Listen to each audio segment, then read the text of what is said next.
Hi everyone, welcome to another episode of Angry TV with me, Dom. Today we're going to upgrade the stereo in the Beetle.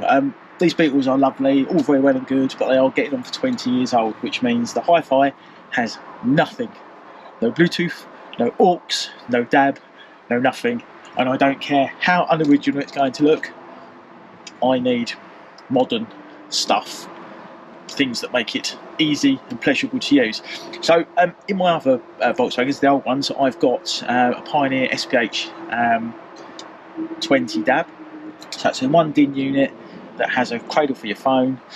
In the other two vans it's more convenience because the head unit is hidden away and I've got the phone in the mount in the windscreen. But on here, because of the space, I'll actually be able to have the phone here, which is wicked. It's a really decent unit. Check it out. Good spec, good quality. Pioneer's been around forever.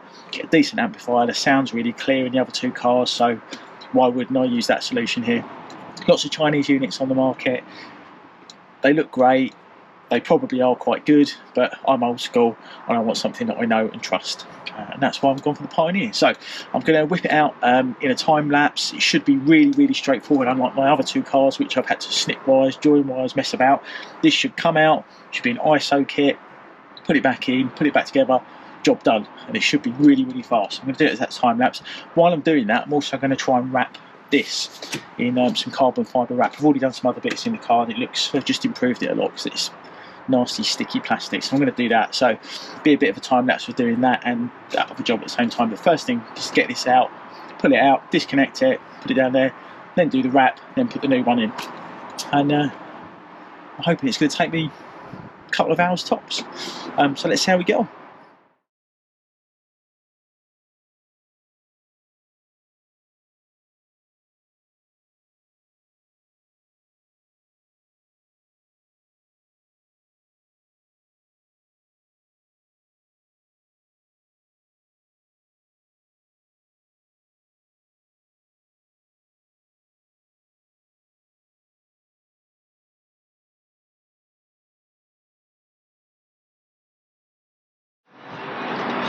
So anyway, about an hour later, managed to get the radio out. Nightmare. Should have literally taken 5 minutes. These don't work. The ring pulls that come with the fascia kit, they don't work from eBay. They're Euro keys apparently, which should have pulled that out, no bother. So I've had to dismantle the entire dash. I'm literally bleeding. Cut my finger on that because it's so sharp, just to get this epoxy thing out. So someone's had that out at some point and ruined it. Someone's put it, I don't know, someone has put it back probably, the tabs weren't where they should have been, so the keys wouldn't work. You can't get to the radio, even by pulling the dash out. I had to undo all of this. This is all loose now. The whole thing's all, it's just, nightmare. Should literally have taken 5 minutes, that job. But sometimes when you're dealing with old cars that are old, fragile, been messed about in the past, you end up with a nightmare like this. I mean, I've literally had to pull the front off the radio. So that's no good to anybody now, that radio, because it's just knackered. Nightmare. But now I can actually get to it. It should be a bit of an easier job. But it's a good job I'm wrapping this because that's got absolutely room with scratches and things doing it. Just to get that out. This car, mate, I tell you, if you're thinking about buying one of these, think really carefully because they are just a nightmare mechanically and electrically, and all of this stuff is really fragile. Nightmare. I'm going to crack on. I'll show you the finished article because I can't even bother to film the rest. I've just had enough already today. Right, radio's out finally, so it should be much more straightforward to put it back in. But I'm going to state this. It's just come to me while I was doing that. I genuinely think, I'm 48, right? So I grew up in the Max Power age when we were ripping cars apart left, right and centre and doing stuff and messing about with things. I genuinely think the 9C Beetle is one of the worst cars I have ever had to take apart. Genuinely. Nightmare. I took an Abarth apart in minutes and it was all great, it all came apart, it was brilliant, it was easy. This thing, everything you do is a nightmare. So if you think about buying one of these, as I said, you need to think long, hard and carefully and whether or not your skills are up to the job. Nightmare. Right guys, 4 hours later, the radio's in. Haven't managed to cover the dash because it's a nightmare shape, so that went horribly wrong.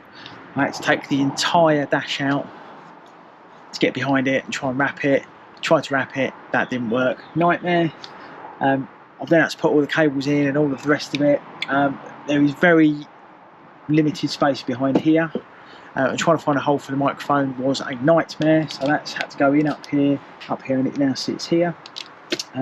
The radio, for some reason, the cage isn't locking in, so I've had to find a solution to get the cage to lock, or at least so it doesn't move out while I'm driving.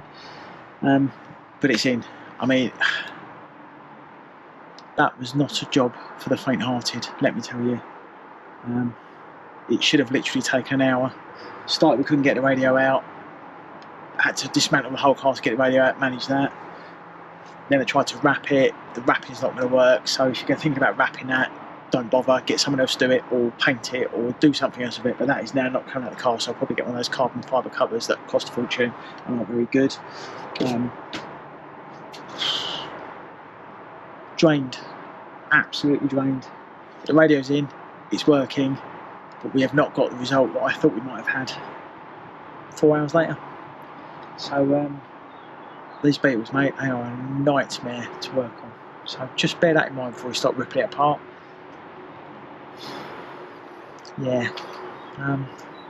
I'll see you for another video soon for something that won't be that difficult. Thanks for watching. Do subscribe. Nightmare. Just goes to show not every video on YouTube goes to plan.